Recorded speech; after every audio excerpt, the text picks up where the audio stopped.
ইজান টিউটোরিয়ালে তোমাদের স্বাগতম। আজকে আমি আবার তোমাদের সামনে ফিরে এসেছি ফাংশন সম্পর্কে কিছু ধারণা নিয়ে। আজকে আমরা কিছু ফাংশনের ডেফিনেশন শিখব, কিছু ফাংশন সম্বন্ধে জানবো। সেই ফাংশনগুলো দেখতে কীরকম, তাদের চিত্রটা কীরকম হয়, তাদের ডোমেইন কী হয়, তাদের ক্ষেত্র কী হয়। যে ফাংশনটা তোমরা ক্লাস 11-এ উঠেই শুরুতেই সমস্যার সম্মুখীন হয়ে থাকো, এই ফাংশনগুলো কেমন, কোথা থেকে আসলো, সেই ফাংশনগুলো সম্পর্কেই আমরা আজকে জানবো, যেগুলো তোমাদের ক্লাস 12-ও কাজে লাগবে বিভিন্ন অঙ্কগুলো সমাধানের ক্ষেত্রে। চলো আজকে আর সময় না বাড়িয়ে আমরা সেই ফাংশনগুলো সম্পর্কে একটু জেনে নিই।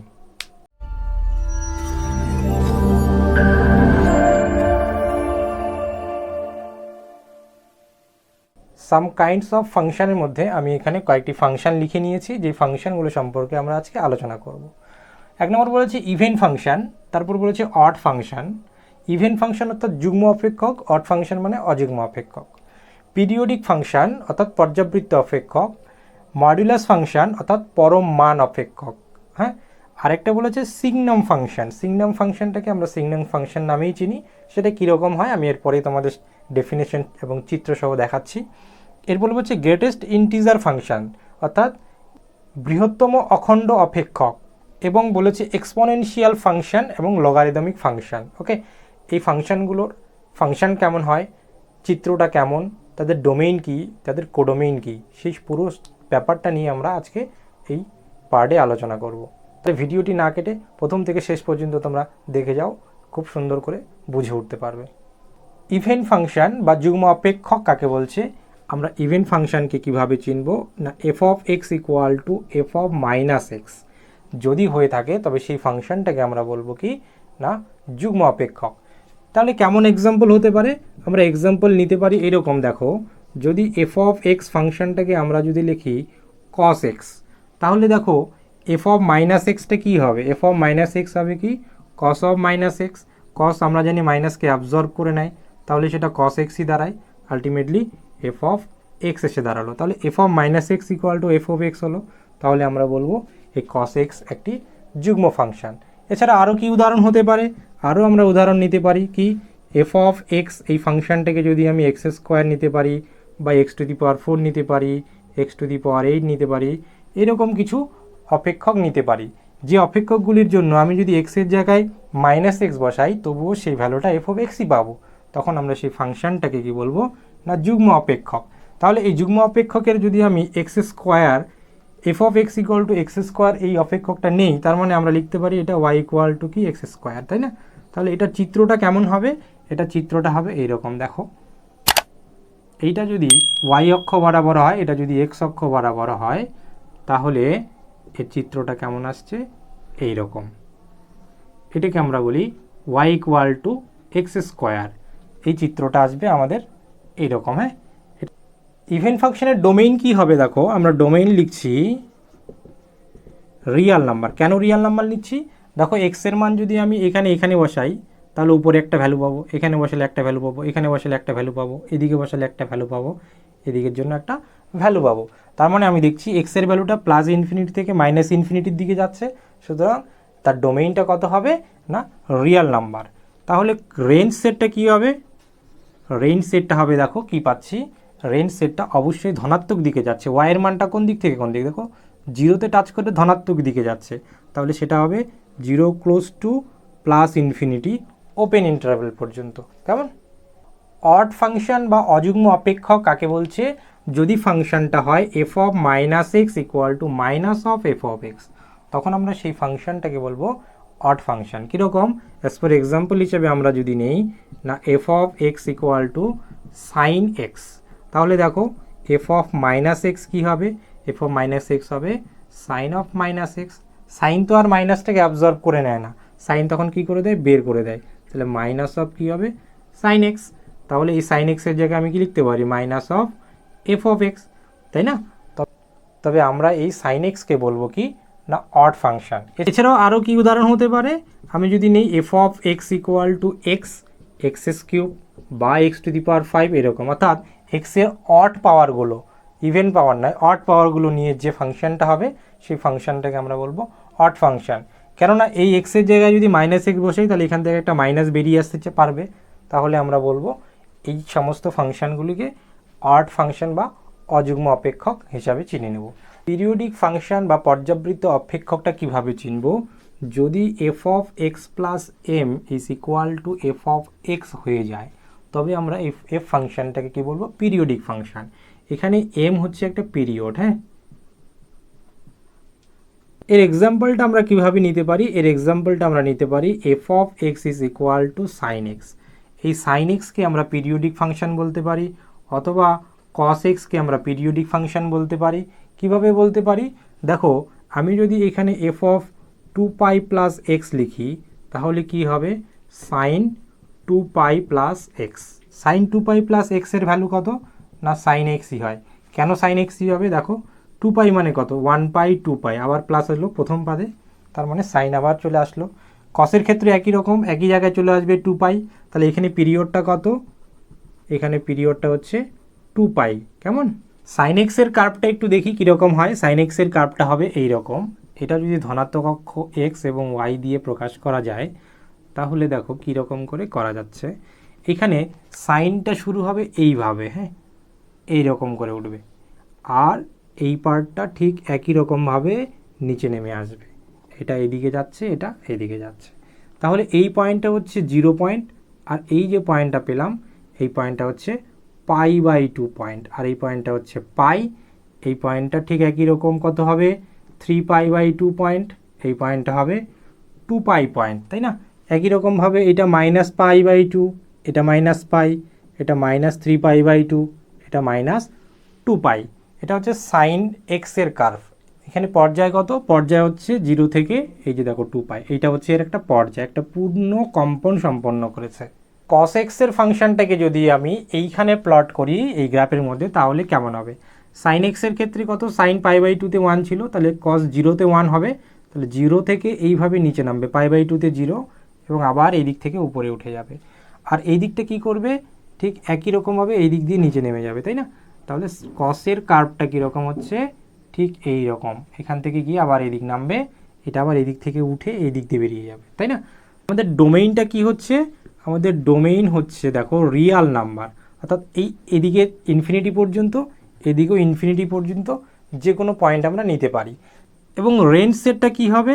এবং রেঞ্জ সেটটা হচ্ছে দেখো কীরকম, এর ভ্যালুটা কখনোই আমাদের +1 থেকে -1-এর নিচে নামছে না বা এদিকে উপরে উঠছে না। তাহলে এর ভ্যালুটা কোথায়? -1 ≤ f of x ≤ 1, এতটুকুর মধ্যেই সীমাবদ্ধ থাকবে। মডুলাস ফাংশন অর্থাৎ পরম মান অপেক্ষক কাকে বলছে? যে অপেক্ষকটা আমরা এইরকমভাবে দেখব, ডিফাইন করা আছে mod of x, f of x = mod of x। এই ফাংশনটাকে আবার যদি একটু ভেঙে নেওয়া যায়, তাহলে কিভাবে লেখা যায়? যে x কখন? যখন x is greater than 0, আবার 0 যখন x = 0, আবার -x কখন? যখন কিনা x is less than 0 হবে। এই ফাংশনটাকে আমরা বলবো কি? Modulus function. এই ফাংশনটার গ্রাফ কীরকম হয়? এই গ্রাফটা একটু দেখে নিই। এই এক্সের ভ্যালু যখন গ্রেটার দেন 0 তখন ভ্যালু দিচ্ছে এক্স, তাহলে গ্রেটার দেন 0-র জন্য ভ্যালুটা কোন দিক বরাবর যাবে? এই বরাবর উপরে উঠে যাবে। আর যখন লেস দেন 0 তখন ভ্যালুটা কোন দিকে যাবে? ঋণাত্মক দিকে উপরে উঠে যাবে, তাই না? একই রকম অ্যাঙ্গেল করে বেরিয়ে যাবে। আর 0 পয়েন্টে কত ভ্যালু দেবে? 0 আসবে। তাহলে মড এক্স ফাংশনটা কোন দিকটা? মড এক্স বলতে এই দিকটা, কারণ আমরা কি জানি? Mod x is greater than equal to 0। মডের ভেতর থেকে যে কোনো সংখ্যা বেরিয়ে আসলে হয় সেটা 0 হবে, অথবা সেটা কি হবে? না ধনাত্মক চিহ্নযুক্ত হবে। তাহলে মড এক্স শুধুমাত্র যদি বলি, তাহলে এই রেখাটাকে নির্দেশ করছে। আর পুরো যদি মড এক্সটাকে ভেঙে দিই, তাহলে এই ছবিটা আমাদের এসে দাঁড়ায়। তাহলে আমরা ডোমেইন কি পাবো? আমরা ডোমেইন পাবো রিয়াল নাম্বার। দেখো এই দিকের যে কোনো পয়েন্ট, এদিকের যে কোনো পয়েন্ট, তাই না? আমাদের রেঞ্জ সেটটা কি আসছে? আমাদের রেঞ্জ সেটটা আসছে গ্রেটার দেন 0। গ্রেটার দেন 0 কথাটার অর্থ কি?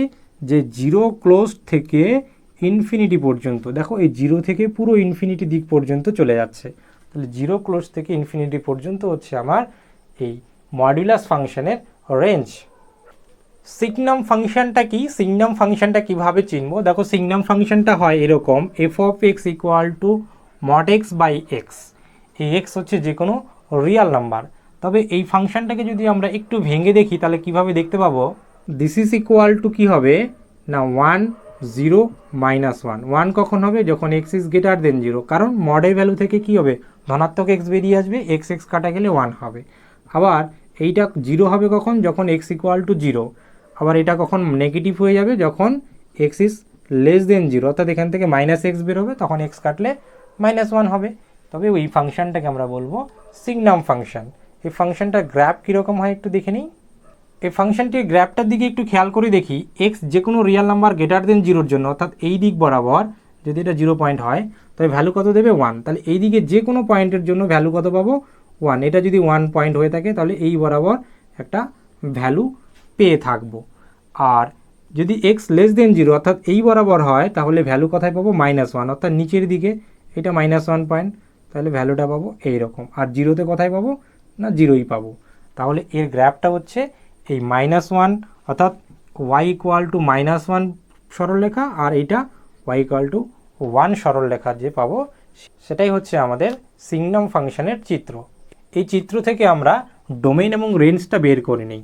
ডোমেইনটা আমাদের কি হবে দেখো, না রিয়েল নাম্বার, এদিকে যে কোনো পয়েন্ট, এদিকে যে কোনো পয়েন্ট, তাহলে রিয়েল নাম্বার। এবার আমরা যদি রেঞ্জটা বের করতে চাই, কি পাবো? রেঞ্জ সেটটা কি হবে দেখো, রেঞ্জ সেটটা হচ্ছে কোথায়? -1 থেকে 0 থেকে 1 দিকে যাচ্ছে। তাহলে এই পয়েন্টগুলো তো আর পাবো না, এই ভেতরের পয়েন্টগুলো কি পাবো? কখনোই পাবো না। ডাইরেক্ট এখানে এক্সের যে কোনো ভ্যালুর জন্য 1 পাবো, অথবা -1 পাবো। তাহলে ভ্যালুটা কি হচ্ছে? -1, 0, 1। এই তিনটি, অনলি এই তিনটি পদ দ্বারা গঠিত সেটকেই আমরা বলবো এর range set. Greatest integer function বা বৃহত্তম অখণ্ড অপেক্ষক, এটি বেশ ইম্পর্টেন্ট। এটা তোমাদের অনেকেরই বুঝতে অসুবিধা হয়। তোমরা খুব সুন্দর করে একটু কথাগুলো আমার শুনবে, তাহলে ক্লিয়ার হয়ে যাবে। কীরকম? এই ফাংশনটা প্রথমে আমরা কিভাবে চিনবো দেখো। এই ফাংশনটাকে চেনার জন্য তোমরা এইটুকু খেয়াল রাখবে, F of X equal two বক্সের, অর্থাৎ থার্ড ব্র্যাকেটের মধ্যে এক্স থাকবে। এটাকে আমরা বক্স এক্স বলি। অর্থাৎ এই ফাংশনটাকে আমরা অনেক সময় বক্স ফাংশন বা স্টেপ ফাংশন বলে থাকি। কেন এগুলো বলে থাকি আমি একটা একটা করে দেখাচ্ছি, ছবি দেখলে তোমাদের পরিষ্কার হয়ে যাবে। তবে এই ফাংশনটাকে আমি একটু ভেঙে লেখার চেষ্টা করি, দেখো কীরকম হয়।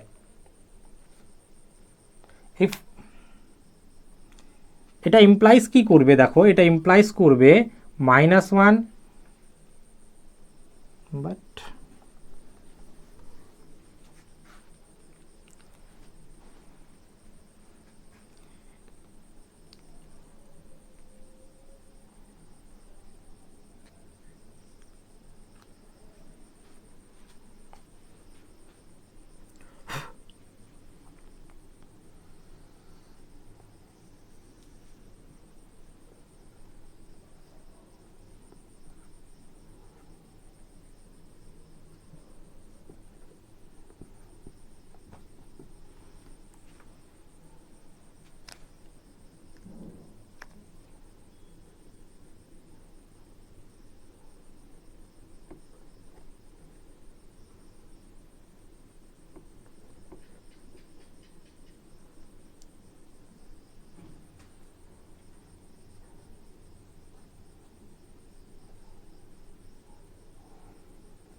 এই ফাংশনটি বোঝানোর জন্য আমি তোমাদের চিত্রের সাহায্যে একটু দেখিয়ে দিই এই গ্রাফটা কীরকম হয়। এই গ্রাফটা নির্ভর করবে, অর্থাৎ এই বক্স ফাংশনটাকে ভাঙলে কি কি নাম্বার পাওয়া যাবে সেগুলো গ্রাফ থেকে ভালো বোঝা যায়। এবং বলা আছে গ্রেটেস্ট ইন্টিজার ভ্যালু, অর্থাৎ বৃহত্তম পূর্ণ সংখ্যা। এই ফাংশনটা বৃহত্তম পূর্ণ সংখ্যা নেবে। আমি যদি একটা রেঞ্জ নেই 0 থেকে 1 মধ্যে, অর্থাৎ 0কে ক্লোজড করে 1-এ ওপেন পর্যন্ত নেই, তাহলে এই রেঞ্জ পর্যন্ত কি ভ্যালু পাবো? অর্থাৎ আমি যদি ফাংশনটাকে একটু লিখি এরকম করে, যে 0 less than equal to x less than 1, তাহলে দেখো 1 ওপেন করেছি, তাই এখানে ইকুয়াল চিহ্নটা দেইনি। তাহলে 0 থেকে 1-এর মধ্যে সবচেয়ে বড় পূর্ণ সংখ্যাটা কত? অবশ্যই সবচেয়ে বড় সংখ্যাটা কত হবে? 0। কেননা যদি আমি এখানে 0.999 পর্যন্ত নিতে পারবো, 1 নিতে পারবো না। তাহলে এর কাছাকাছি পূর্ণ সংখ্যাটা কত আছে? 0 আছে। এবার এই পয়েন্টটাকে যদি 1কে ক্লোজড করে 2 পর্যন্ত ওপেন করি, তাহলে ভ্যালু কত হবে? অর্থাৎ 1 less than equal to x less than 2, এর ভ্যালু কত দেবে বলো দেখি? এই ভ্যালুটা কত পাবে? 1.999 এই পর্যন্ত বা আরও পর্যন্ত 9 নিতে পারি এই ভ্যালুগুলো। তাহলে 1.9999 পর্যন্ত যে সবচেয়ে বৃহত্তম পূর্ণ সংখ্যাটা কত? সেটা অবশ্যই 1 হয়ে আছে, তাহলে এই ভ্যালুটা দেখো 1 নেবে। এইখানে পর্যন্ত যতগুলো পয়েন্ট থাক না কেন সবগুলোর জন্য 1 পয়েন্টটাই কাউন্ট করবে। একই রকমভাবে আমি যদি 2 ≤ x <3 নিই তাহলে 2 আসবে, তাই না? এটা হচ্ছে 2কে ক্লোজড করে 3 পর্যন্ত ওপেন। আবার নেগেটিভ দিক থেকে যদি আমি আসি, 0কে ওপেন করে 1 পর্যন্ত অর্থাৎ -1 পর্যন্ত যদি কাউন্ট করি তাহলে কি লিখলাম, -1 <= x <0। ভ্যালুটা কত নেবে বলো দেখি, -1 থেকে 0 পর্যন্ত এখানে যতগুলো পয়েন্ট আছে মূলদ সংখ্যা বা অমূলদ সংখ্যা, সেগুলোর মধ্যে থেকে সবচেয়ে বড় পূর্ণ সংখ্যাটা কত, অবশ্যই সেটা -1 আসবে, তাই না? একই রকমভাবে আমি -1কে ওপেন করে যদি 2 পর্যন্ত নিই তাহলে ভ্যালুটা কত দেবে, -2। আবার যদি -2কে ওপেন করে -3 পর্যন্ত নেই তাহলে ভ্যালুটা কত দেবে, -3। তাহলে এই ফাংশনটাকে স্টেপ ফাংশন বললো, কারণ দেখো স্টেপ বরাবর উপরে উঠছে, হ্যাঁ, স্টেপ বরাবর উপরে উঠছে, তাহলে এই জন্য এই বক্স ফাংশনটাকে আমরা স্টেপ ফাংশনও বলে থাকি। এবার এই গ্রাফ থেকে আমরা ডোমেইনটা একটু দেখি কেমন হয়। ডোমেইনটা কি, দেখো ডোমেইন হচ্ছে রিয়েল নাম্বার। কেন রিয়েল নাম্বার? এখানে যে কোনো পয়েন্টকে তুমি কাউন্ট করতে পারো, এদিকেও যে কোনো পয়েন্টকে কাউন্ট করতে পারো। তার জন্য তোমার রেঞ্জ সেটটা কি হবে না, রেঞ্জ সেটটা হচ্ছে দেখো কীরকম, এদিকে ইনফিনিটি পর্যন্ত, তাই না? তাহলে ডট ডট দিয়ে দেখো -3 পেয়েছিলাম, তারপরে কখনো পেয়েছি -2 -1 0 1 2 3 ডট ডট, তাই না? তার মানে এটা কোন সেট নির্দেশ করছে, এটা পূর্ণ সংখ্যার একটা সেট নির্দেশ করছে। তাহলে আমার এই গ্রেটেস্ট ইন্টিজার ফাংশনের রেঞ্জ সেটটা হবে কি, পূর্ণ সংখ্যার সেট। আজকে আর এই ভিডিওটি লম্বা করতে চাইছি না, এর পরের যে ফাংশনগুলো আছে যেমন এক্সপোনেনশিয়াল ফাংশন, লগারিদমিক ফাংশন, এই ফাংশনগুলো নিয়ে আমি আরেকটি পার্ট নিয়ে তোমাদের সঙ্গে দেখা করব। ততক্ষণই ভালো থাকো, সুস্থ থাকো এবং অঙ্ক খুব বেশি প্র্যাকটিস করো, কেমন?